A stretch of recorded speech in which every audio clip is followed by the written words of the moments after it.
हे भगवान हम आप पर कृपा करो। जब वो रोने लगी तो उसका जो अश्रु था वो पति के मस्तक पे गिरा। जब मस्तक पे गिरा अश्रु तो उसका पति जो है जग जाता है, उसके नेत्र खुले तो उसने देखा तो बोले देवी क्यों रो रही हो? बोले हमारा बच्चा तो पति तुरंत उठा और दौड़ करके जाकर के देखता है तो उसका जो बालक था वो अग्नि जो थी वो अग्नि पुष्प बन गई और उसका बालक उसी में प्रसन्नता पूर्वक खेल रहा था। उठा करके लेके आया, बोले देवी देखो तुम्हारा बालक जला नहीं है, खेल रहा है। तो बार बार उस पतिव्रता स्त्री ने भगवान का स्मरण किया। भगवान कहते हैं देखा ये पतिव्रता का प्रभाव है,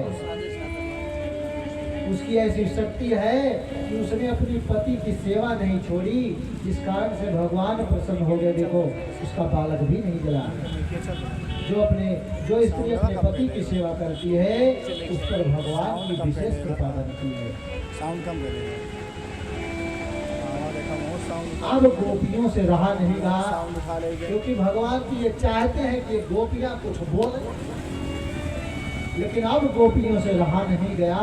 से बोले ये प्रवचन कुछ ज्यादा करते जा रहे हैं,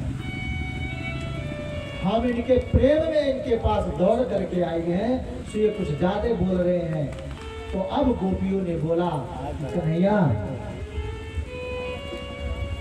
इतनी बड़ी कथा आप सुना डाले तो हम भी एक कथा सुनाएं आपको। बोले हाँ सुनाओ। सब गोपियां कहती हैं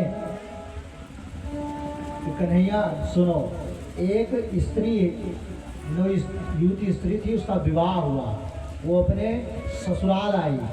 संयोगवश केवल दोनों पति और पत्नी दोनों ही रहते थे और कोई उनके घर में नहीं था। एक दिन पति को किसी कारणवश शहर जाना पड़ा तो पत्नी उसकी रोने लगी और वो कहने लगी कि आप चले जा रहे हो तो हम आप कैसे रहेंगे यहाँ अकेले, आपके बगैर हम नहीं रह पाएंगे, हम आपकी नित्य पूजा करते हैं, हमारी पूजा भी नहीं हो पाएगी। तो पति देव ने कहा देखो ऐसा करो कि मैं शहर जा रहा हूँ, कुछ ही दिनों की बात है। तो बोले आप कितने दिनों में आ जाओगे? तो बोला उसने कि हम 10 दिन में आ जाएंगे। तो पढ़ी लिखी थी बेचारी, तो इसलिए दीवार पे रेखा खींच दी। बोले जब तुम सुबह उठना तो एक रेखा को मिटा दिया करना, ये तुम्हारा रोज का कार्य है, और जिस दिन तुम 10वीं रेखा मिटाओगी उसी दिन मैं आ जाऊंगा।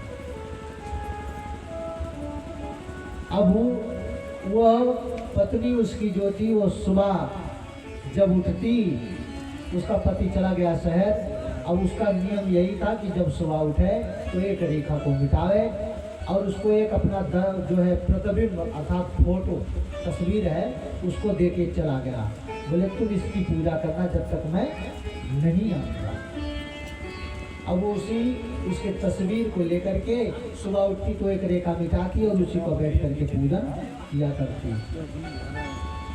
ऐसे करते करते जब 10वां दिन आया तो सुबह उठ करके 10वीं रेखा को मिटाया और बैठ गई पति देव के तस्वीर को लेकर के और उसी का पूजन करने लगी। और इतने में उसका पति जो है वो शहर से आ जाता है। आवाज थोड़ी बढ़ाओ भैया।